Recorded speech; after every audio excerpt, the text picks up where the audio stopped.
आज से करीब 1500 साल पहले यानी साल 541 एडी में यूरोप के ठीक इस हिस्से में आसमान में कुछ ऐसा देखा गया जो कि आज से पहले किसी ने भी नहीं देखा था। अजीब तरह के घने और काले बादल आसमान पर छा गए थे और ये बादल इतने घने थे कि इन्होंने सूरज की रोशनी को पूरी तरह से रोक दिया था। पहले तो लोगों को लगा कि यह बादल बारिश बरसाकर गायब हो जाएंगे, लेकिन किसी को क्या मालूम था कि यह बादल कुछ ऐसा करने वाले हैं जो इतिहास में दर्ज हो जाएगा। यह पूरा हिस्सा ईस्टर्न रोमन एम्पायर के कंट्रोल में था, जहाँ की कैपिटल सिटी कॉन्स्टेंटिनोपल थी, जिसको आज के समय में इस्तंबुल कहा जाता है। उस समय इसी जगह पर यह मंजर देखा गया था।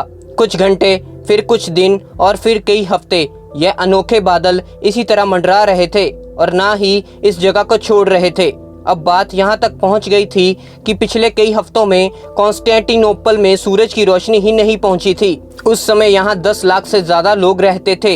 यह मामला तब सीरियस हो गया जब यहाँ एक एक करके लोग मरने लग गए। चलते फिरते लोग बिल्कुल ठीक ठाक हालत में खड़े होकर गिर जाते थे और कुछ ही देर बाद मर जाते थे। लोगों का मानना था कि शायद अब दुनिया के खत्म होने का वक्त आ गया है। ऊपर बादल, नीचे फॉग और जमीन पर लाशें खत्म होने का नाम नहीं ले रही थीं। गर्मियों के मौसम में सर्दी पड़ना शुरू हो गई और बर्फबारी के कारण ना ही लोगों की फसलें बची और ना ही पशु पक्षी बचे। उस टाइम के बाइजेंटाइन एम्पायर, जिनका नाम जस्टिनियन था, उन्होंने लोगों को कहा कि जो लोग अच्छे काम करते हैं उनकी जान को कुछ नहीं होगा और लोगों को आराम से रहने को कहा। यह बात सुनकर लोग काफ़ी बेचैन हो गए, क्योंकि यह बीमारी ना तो अच्छे को देख रही थी और ना ही बुरे को। रोजाना हजारों की संख्या में लोग मर रहे थे, जिनको एक साथ ही बड़े बड़ी कब्रों में दफना दिया जाता था। अब नौबत यहाँ तक आ गई थी कि अब खाने पीने का सामान भी खत्म हो रहा था। इस जगह की फौज वैसे तो काफ़ी स्ट्रॉन्ग थी, लेकिन इस मामले में वह कुछ भी नहीं कर पा रही थी, क्योंकि उनका दुश्मन किसी को नजर ही नहीं आ रहा था। आसमान पर यह बादल जहाँ भी जा रहे थे वहाँ यह गंभीर बीमारी फैल रही थी। दूर दूर तक जहाँ अभी Spain, France, Italy, Greece, Turkey, Syria और ईरान है, यह हिस्सा इसी बीमारी की लपेट में आ गया था। किसी को भी यह पता नहीं चल रहा था कि इस बीमारी की असली वजह क्या है। लोगों के पास भगवान पर यकीन करने के सिवा कोई और ऑप्शन ही नहीं थी। लोग मानने लग गए थे कि अब दुनिया का दी एंड आ चुका है। इस बात पर उनका यकीन और बढ़ गया जब एम्पायर खुद इस बीमारी का शिकार हो गया। यह इतिहास का सबसे पहला पैंडेमिक था, जिसे कि प्लेग ऑफ जस्टिनियन के नाम से जाना जाता है। पूरे 2 साल तक चलने वाली इस अनोखी आसमानी बीमारी के कारण कुछ इलाके ऐसे भी थे जहां पूरे 2 सालों तक सूरज ही नहीं निकला था। अब तकरीबन 1500 साल गुजरने के बाद साल 2013 में साइंटिस्ट और एक्सपर्ट्स ने इस खौफनाक बीमारी की असली वजह का पता कर लिया। यह बीमारी इस्तंबुल से 5000 किलोमीटर दूर ग्रीनलैंड से शुरू हुई थी। एक्सपर्ट्स की छोटी टीम ईस्टर्न ग्रीनलैंड पहुंची और उन्होंने वहां जाकर पास्ट के क्लाइमेट्स पर रिसर्च की। जून जुलाई में जहां कई कंट्रीज़ में तापमान 50 डिग्री तक पहुंच जाता है, वहीं उसी वक्त ग्रीनलैंड का तापमान -15 डिग्री होता है। यह गर्मी का मौसम ग्रीनलैंड के आसपास भी नहीं रहता, क्योंकि यहाँ ठंड ही इतनी ज़्यादा पड़ती है। यहाँ की बर्फ़ मेल्ट नहीं होती है, यानी अगर हवा में मिट्टी भी होगी तो वह ज़मीन में बर्फ़ के साथ ही दब जाएगी।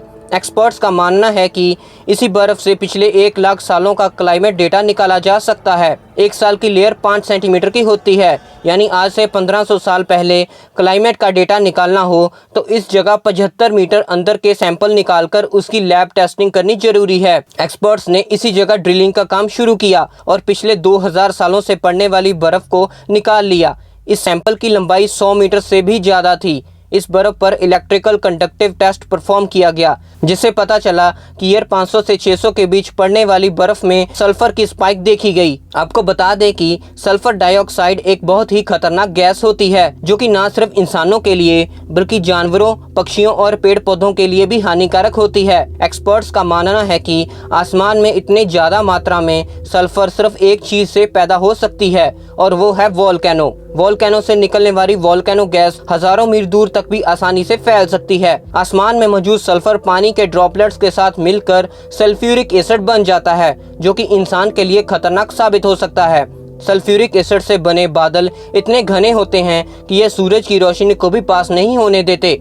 1500 साल पहले प्ले ऑफ जस्टिनियन के केस में भी कुछ ऐसा ही हुआ था। यूरोप में लाखों लोगों की मौत का जिम्मेदार एक खतरनाक वोल्केनो था। एक तरफ जानलेवा सल्फ्यूरिक गैस और दूसरी तरफ सल्फ्यूरिक गैस से बने बादल। यह बादल जब बरसेंगे तो जैसे तेजाब की बारिश होगी, और अगर ऐसा नहीं होता है तो इसके बादल इंसान को सूरज की रोशनी के लिए तड़पा देंगे। यह वोल्केनो कौन सा था, यह जानना अभी बाकी था। एक्सपर्ट्स को पता चला कि कॉन्स्टेंटिनोपल से 11,700 किलोमीटर दूर एल सेल्वाडोर में इल पोंगो लेक है। यह वोल्केनो इसी जगह फटा था। इसकी जीती जागती मिसाल यह वोल्केनो ऐश से बना पहाड़ है, जो कि यहाँ 1500 साल पहले वोल्केनो के फटने से बना था। हमें यह मालूम हो चुका है कि जो वोल्केनो इंसानी आबादी से हजारों किलोमीटर दूर भी हैं, वो भी हमें नुकसान पहुंचा सकते हैं। फिलहाल क्लाइमेट रिसर्चर, वोल्केनोलॉजिस्ट और जियोलॉजिस्ट पास्ट में फटने वाले वोल्केनो और उनसे होने वाले नुकसान पर रिसर्च कर रहे हैं, ताकि इंसानों को इस तरह की तबाही से बचाया जा सके।